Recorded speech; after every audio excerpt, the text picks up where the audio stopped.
السلام عليكم ورحمة الله وبركاته.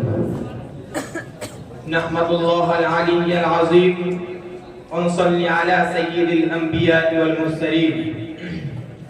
أما بعد فأعوذ بالله من الشيطان الرجيم. بسم الله الرحمن الرحيم. وقاتلوهم حتى لا تكون فتنة ويكون الدين لله. صدق الله مولانا العظيم.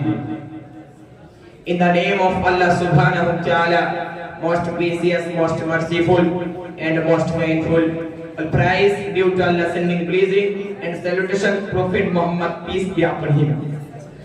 সুপ্রারম্ভে সর্বাগ্রে সর্বার্থে সর্বসূচনাতে জ্ঞাপন করি আজ অধ্যকার বাৎসরিক সমাপনী প্রজ্ঞাপূর্ণ বর্ণাঢ্য বক্তৃতা সেমিনারে মান্যবর মনজ্ঞ শ্রদ্ধাস্পদ হৃদয়ের গভীরতম প্রদেশে শ্রদ্ধার শীর্ষ শিখরে সমাসীন পরিণামদর্শী দূরদর্শী ও অনলবর্ষী সভাপতি সাহেব, অতঃপর অনন্তর প্রাজ্ঞ গুণজ্ঞ বিজ্ঞ অভিজ্ঞ এডুকেটেড বিদগ্ধ ধীমান গুণবান নিষ্ঠাবান যশস্বী সুযোগ্য সুদক্ষ বিচক্ষণ বিচারক মণ্ডলী, উপবিষ্ট ন্যায়নিষ্ঠ জ্ঞানানুরাগী কুসুম কোমল নবীন প্রবীণ শান্তিপ্রিয় শ্রোতৃবৃন্দ ও সম্মুখস্থ প্রিয় ভ্রাতা বরণীয় উলামায়ে কেরামগণ, সকলকে জানাই আমার হৃদয়ানুরাগ ও নিষ্ঠার সুরভি মিশ্রিত অকৃত্রিম প্রেম প্রীতি সাধুবাদ ও উষ্ণ অভিনন্দন.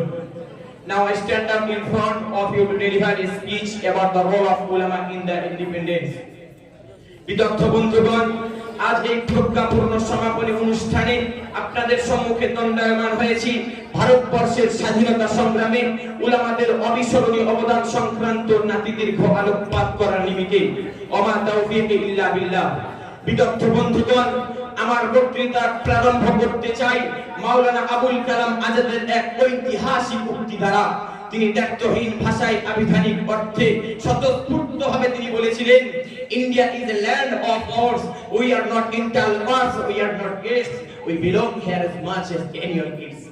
বিদগ্ধ বন্ধুগণ, যে স্বাধীনতা মানুষকে মনের হিল্লোলে হিল্লোলিত করে, সেখানে উলামায়ে কেরামগণ যেমন প্রাথমিক স্তর থেকে নিয়ে শুরু করে শেষ দিন পর্যন্ত লড়েছেন, তেমনি ভাবে তারা ভারতবর্ষের ভবিষ্যতের জন্য তাদের রক্ত শ্রম মেধা নেতৃত্ব দিয়ে গেছেন। বিদগ্ধ বন্ধুগণ, ভারতবর্ষের বুকে শতাব্দীর পর শতাব্দী ধরে চলে আসা মুসলিম রাজত্বের পরম্পরা ছিন্ন হওয়ার পথে মুঘল শাসনের সূর্য অস্তমিত হওয়ার উপক্রম ছলে বলে কলে কৌশলে ব্রিটিশ বণিকেরা ব্যবসার নেপথ্যে প্রসার ঘটিয়ে চলেছে রাজত্ব স্থাপনের জাল। বিদগ্ধ বন্ধুগণ, কুখ্যাত ইংরেজ দল যখন ভারতের শাসন ক্ষমতাকে, ভারতের ধন দৌলতকে শোষণ করে লুণ্ঠন করে আপন হস্তে স্তূপীকৃত করতে লাগলো, লক্ষাধিক উলামায়ে কেরামগণ জানের পরোয়া না করে নিজের বুকের টাটকা তরতাজা টন টন রক্তকে ঢেলে দিয়ে ভারতবর্ষের আকাশে স্বাধীনতার নব সূর্য উদিত করে দেশ প্রেমের পরিচয় দিয়েছিলেন। তাই তাদের উপরে নেমে এসেছিল অকথ্য করুণ দুর্যোগ। বিদগ্ধ বন্ধুগণ, 1857 সালে ইতিহাসের পাতায় আজও স্বর্ণাক্ষরে লিপিবদ্ধ আছে যেটি সিপাহী বিদ্রোহ নামে। এটি আসলে সিপাহী বিদ্রোহ নয়, এটা ছিল ইসলামিক বিদ্রোহ, এটা ছিল মুসলমানদের বিদ্রোহ, এটা ছিল উলামাদের বিদ্রোহ। এই বিদ্রোহের প্রত্যক্ষদর্শী মিস্টার টমসন তিনি দ্ব্যর্থহীন ভাষায় বলেছিলেন যে উলামাদের উপরে নেমে আসা বিভীষিকাময় গণহত্যার কালো অধ্যায় নিধন যজ্ঞের লক্ষ্যবস্তুতে পরিণত হলো। हम वो ईंटा नहीं जो दीवारों से टूट जाए, हम तो वो पत्थर है जो पहाड़ों से भी टकरा जाए। फिर भी किसी का पहाड़ हम तो फिर भी किसी पहाड़ नहीं जो हमें तोड़ सके। अरे हिंदुस्तान तो क्या, दुनिया में भी किसी माँ का लाल नहीं जो उलमा को इस मुल्क की आजादी की तारीख से मिटा सके।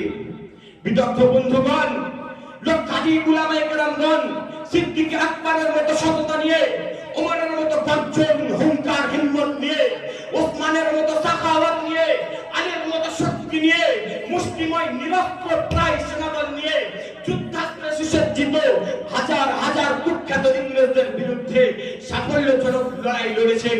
তারা সত্যিই ভেবেছিল गीता की 100 साल जिंदगी से शेर की एक दिन जिंदगी बहुत ज्यादा बेहतर है।